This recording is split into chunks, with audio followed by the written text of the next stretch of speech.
I used to absolutely hate high school. When I was a freshman, I sat alone at lunch, like just doing work on my computer, not because I was productive, because I was low-key like lonely. Also, my homework literally took me forever because I was freaking inefficient and didn't know how to study. But things have changed dramatically since then. I'm gonna show you guys exactly how I switched the narrative and made my high school years optimal for leveling up in life. Also, I feel like it's quite important to mention that this video is not for everyone. This is for like my high achiever high school girls, okay? So like, take my advice with a grain of salt. Not claiming to be some type of expert on high school, but I will say I'm a sophomore in high school. A ton of my friends are in high school, and I've been asking my friends like, what are you struggling with in life? And it tends to boil down to a misalignment of values and actions. So a mental model that I kind of like to go by is a golden circle. So you have your values in the core center, you have your rules and your systems. Your values are what you live for, and your rules are what it looks like to be in alignment with your values specifically. And then systems detail how you live in accordance to your rules. I'll give you guys an example of my little golden circle. So my values are I serve my God, I live out my purpose, and I inspire others. My rules are I prioritize church on Sundays in my youth group. And a system that I put in place to make sure that happens is having those as reoccurring events on my calendar. Like for instance, if your values are similar to me, or to excel in your purpose and like do what you're really good at, then playing a sport that you suck at and that you hate is not in alignment with your values. And it's probably bringing you like a lot of pain. My friends will often tell me about activities they do and they're like, oh, I think I want to quit. But I'm like, the way you're talking about this, like you totally want to quit. Like I kind of like to go off this like quitting framework that I got from Steve Bartlett. The first question is like, are you thinking about quitting? Why are you thinking about quitting? If it's challenging, you ask yourself, is this challenge worth the potential reward? And if it's worth the potential reward, then you keep on going. And then on the other side of the spectrum, it's why are you thinking about quitting? And the answer is it sucks. So for me, I wanted to quit basketball because it just sucked. And then the question is, do you believe you could make it not suck? And I truly believed at that time, yes, I could make it not suck. And then the next question is the effort it would take to make it not suck worth it? For me, it wasn't worth it. Wasn't really good at basketball. Didn't enjoy the game for the game, so I quit. And because I've quit these things that like even if I made it better, it wouldn't be worth the reward, I've been able to invest so much more time in my YouTube channel, business, and really just like get into what I love. Just pause this video for like 2 to 3 minutes, sit down, stare at a wall, and just ask yourself like, what are my values? This will either help you actually define the values, or it can just show you like, I don't freaking know what my values are. Like it's totally fine if you're like, wait, I don't know. That's just really like a signal to yourself, like meditate on that this week. Okay, now we're gonna move on to like the worst part of this video. That's the part that sucks, right? I always feel scared to tell people this, but it's something that I wish I knew like 2 years before when I was really starting my self-development journey as a young student. Oh, I'm kind of like scared to say this. Like I don't even say this to my friends. Like I don't know why I'm like scared to like talk about this.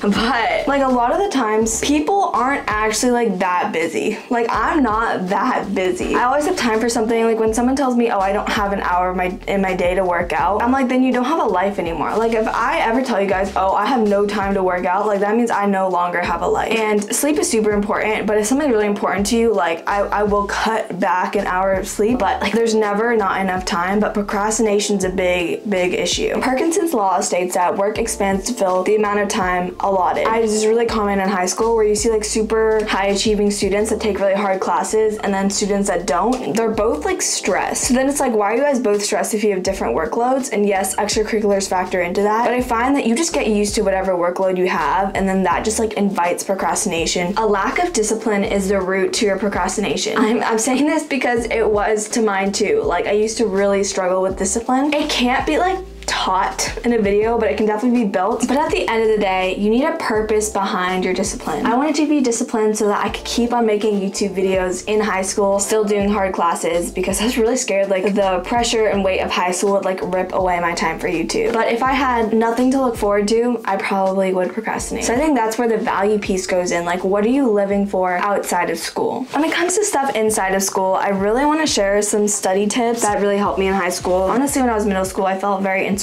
I always felt like kind of like a stupid Asian. I was performing well in school, but I feel like relative to like just Asians, like if you were just to like only have Asian kids in my school, right? I feel like I would not be doing very well relative to that. But I feel like I've completely switched the narrative and I do a lot better in school now. Like obviously a better solution to that is not to do better in school, but to change your outlook on your self-worth. But I think I did both. I unfortunately don't like naturally pick things up super quick, especially if it's like in STEM. So my competitive advantage is like like I just make sure that I start studying really early. So I don't study more than most kids. I just make sure that my studying is spaced along a long period of time. So I have time to really like soak up the material, process it. My next tip is for studying for like humanity classes. So for example, history. What I did in my last history test that really helped me score well, and I'd say above average. Like I'm saying this because I used to score so badly in history, but what I did was I took all the key terms that my teacher said we needed to understand, and I didn't reference my old notes, but I just wrote down what I could remember on the spot. And then whenever I'd forget something, I would just leave it empty. And then later on, I re-referenced my notes and then wrote down what I missed in a different colored font. So when you see my doc, I know exactly like, oh, this is the stuff I didn't really remember. I didn't really recall this. So let me study that more. Like active recall is so freaking powerful. Next tip is when you are going into the freaking test room, act like you're going to war. My mindset when I'm going into a test is like, this is my opponent. Like this is some game. Like we're trying to get as much XP here as possible. It'll change your position from like being scared of the test to being like kind of like mad. I don't know, like channeling your anger in a productive way. And lastly, know when to stop studying if school is not your like #1 priority. I know a lot of you guys are like captains of your sports teams, doing really cool stuff. Some of you guys also have YouTube channels. There's like a certain threshold for studying where like once you pass like 4 hours, like it starts to have less of an impact, like kind of diminishing returns. Like I won't study 9 hours for a test to get 4 more points. It's really helpful to know when to stop.